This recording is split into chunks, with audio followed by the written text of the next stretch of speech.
Garry Myers and Caroline Clark Myers both grew up in rural communities in Pennsylvania. Garry came from the Pennsylvania Dutch country near the Maryland border. Caroline's family lived just outside of Honesdale, Pennsylvania, in a little farming community called Boyd's Mills. Both were the first in their families to go to college. They met at Ursinus College and became engaged. Garry went on to receive his PhD in child psychology at Columbia University in New York, while Caroline taught at the one-room school at Boyd's Mills. They married in 1912. During World War I, Garry was stationed at Camp Upton in Long Island. His charge was to teach illiterate soldiers how to read. Garry asked that Caroline be able to join him, and so she became the first female teacher in the U.S. Army. Together, they created an IQ test using pictures only. This is just another example of some of the work they did together as a team and some of the innovative practices they used. After the war, the Myers moved to Cleveland, Ohio, and that is where they raised their 3 children, Jack, Betty, and Garry Jr.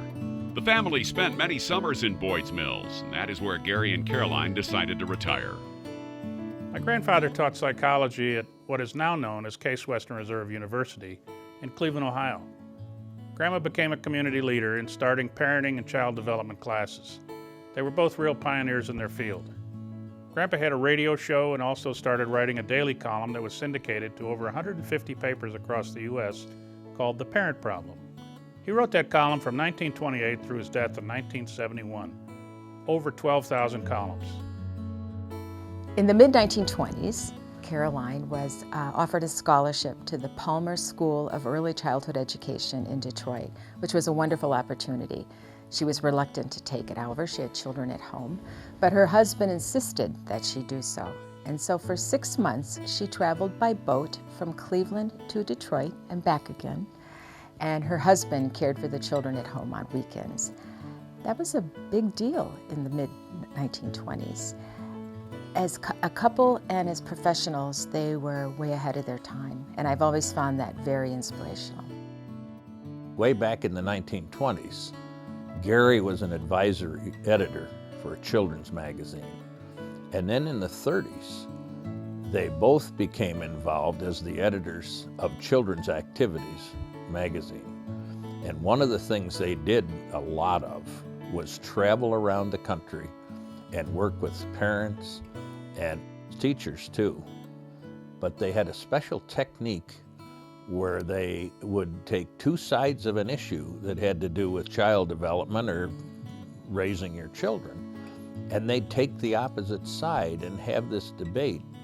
It gave people very clearly the idea that there's no absolute one way to do it, and just help develop confidence in parents and common sense.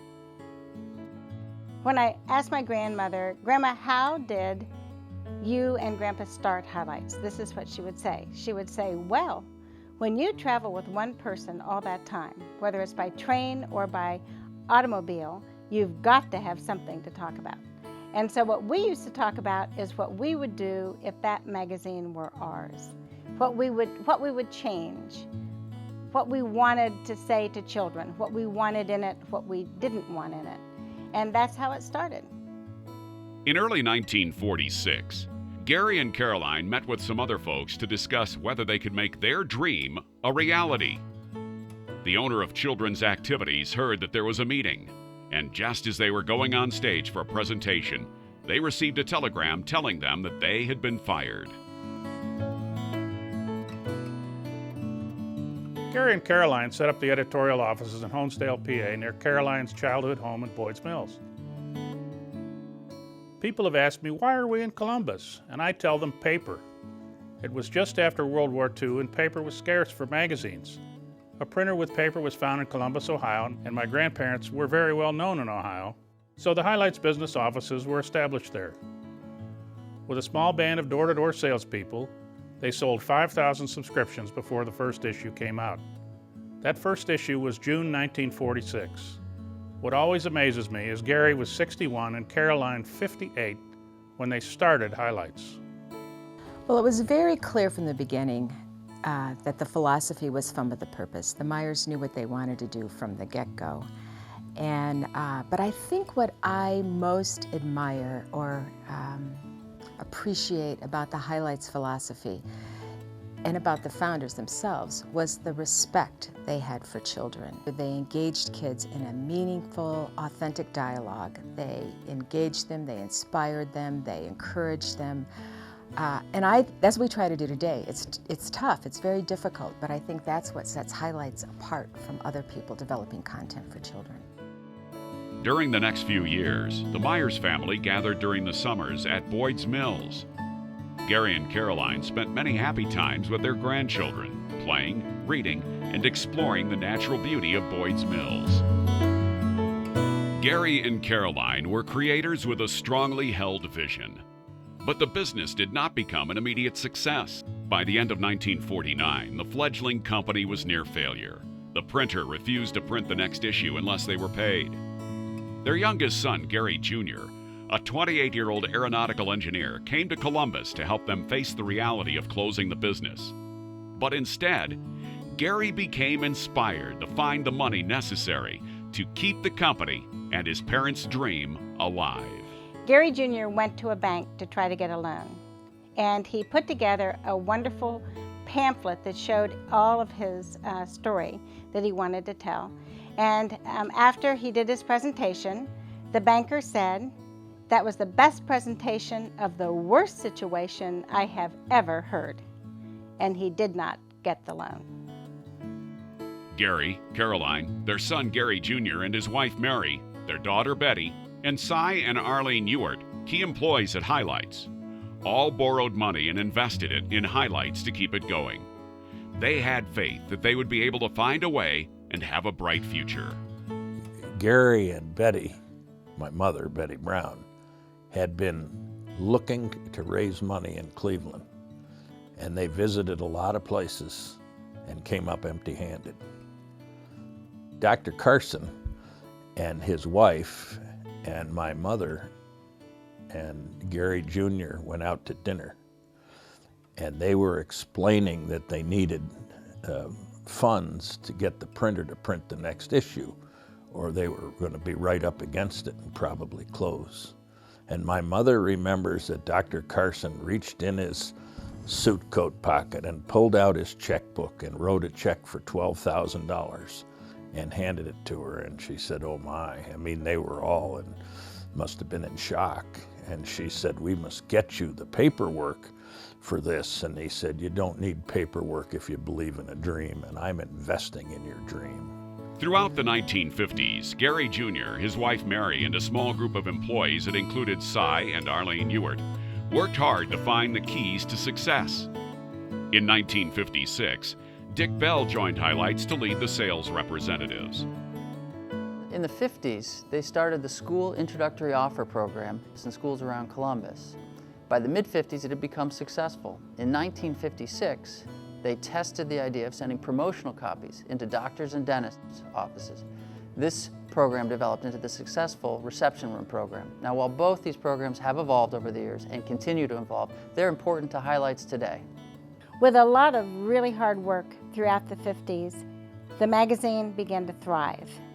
And by 1957, they redesigned the cover, and that was the beginning of the happy H in our logo and the logo that we now have today. Then in 1960, they were able to build a building, the Highlights building, which was at the corner of 5th and Riverside in Columbus. And with 500,000 subscribers, they knew they were on their way.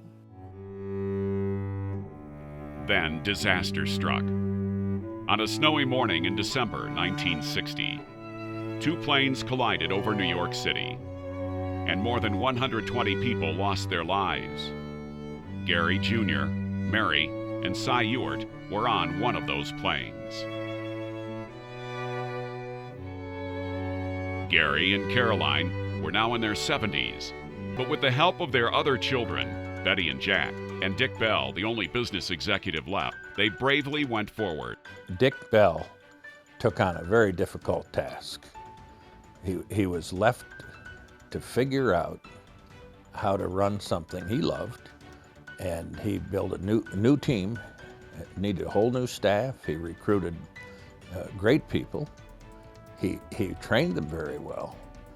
So he was a visionary leader, a magnificent mentor, a very astute business person, but a passionate educator. By 1964, the business had expanded, and the editorial offices moved into larger quarters in Honesdale. Betty had joined the editorial staff, and Jack Myers continued since the late 50s as science editor. And in the 1970s, 2 of Garry and Caroline's grandchildren joined the business. Garry Myers III joined the business staff, and Kent Brown joined the editorial staff. Kent Brown eventually assumed the role of editor-in-chief, taking responsibility for perpetuating the editorial vision of the founders. Garry Myers III, who started as a business analyst, was mentored by Dick Bell to become CEO in 1981. Garry led the company in that role until his death in 2005. The 70s, 80s, and 90s were a time of important expansion for Highlights. Under the strategic leadership of Dick Bell, we acquired Zahner Bloser, a family-owned handwriting company, in 1972. Zahner Bloser has a wonderful history. It was founded originally as a college of penmanship here in Columbus in 1888.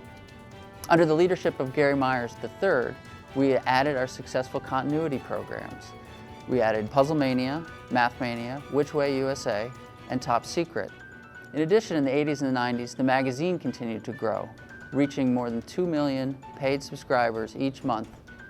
Garry III grew the Highlights family of companies as well. The additional companies met a business strategy of diversification, but also provided additional avenues for the company to expand on its original mission of helping children. In 1990, Boyd's Mills Press, our children's trade book division, was founded. In 1991, Highlights acquired Staff Development for Educators, or SDE, a teacher professional development seminar company, founded by Jim and Lillian Grant in Peterborough, New Hampshire. Then, in 1993, in collaboration with Philippa Stratton and her husband Tom Seavey, Stenhouse Publisher was founded. Stenhouse, located in Portland, Maine, publishes professional development books and videos for educators under the theme of For Teachers, by Teachers. In 1985, under Kent Brown's leadership, the Highlights Foundation, an independent nonprofit, was formed.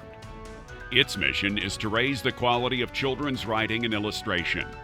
Each year, the foundation holds more than 25 workshops for writers and illustrators at the founder's homestead, Boyd's Mills. Today, Highlights continues to thrive. In 2000, Highlights business offices moved to larger quarters in the Watermark Drive building. Zahner Bloser moved to a nearby office building on Dublin Road in 2006. Kent Johnson, the great-grandson of the founders, became CEO when Garry III passed away in 2005. In 2006, we celebrated our 60th anniversary as a company. It was an exciting time. We marked the printing and delivery of the 1 billionth copy of Highlights magazine. It was delivered to a young reader in Dallas, Texas. In 2007, we launched High Five, a new magazine designed and edited for children ages 2 through 6.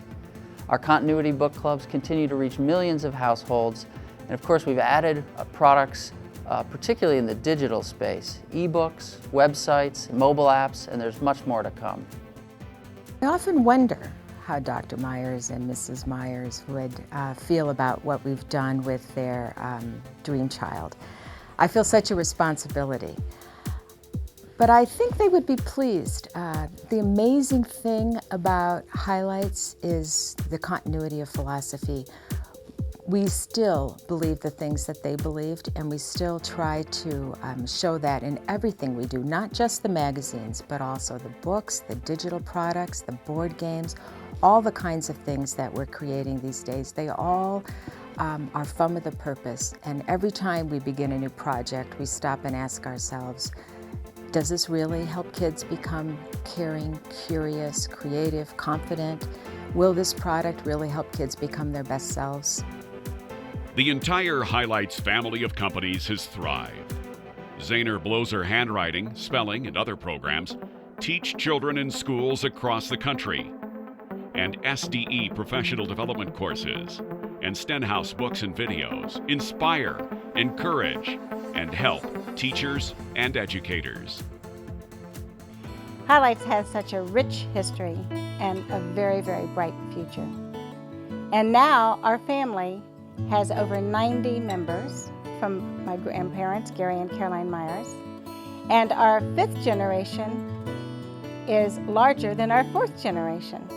And our family of companies now has over 600 employees, both as a family and a family-owned company, and also our entire family of companies. We are all committed to Garry and Caroline's belief that children are the world's most important people.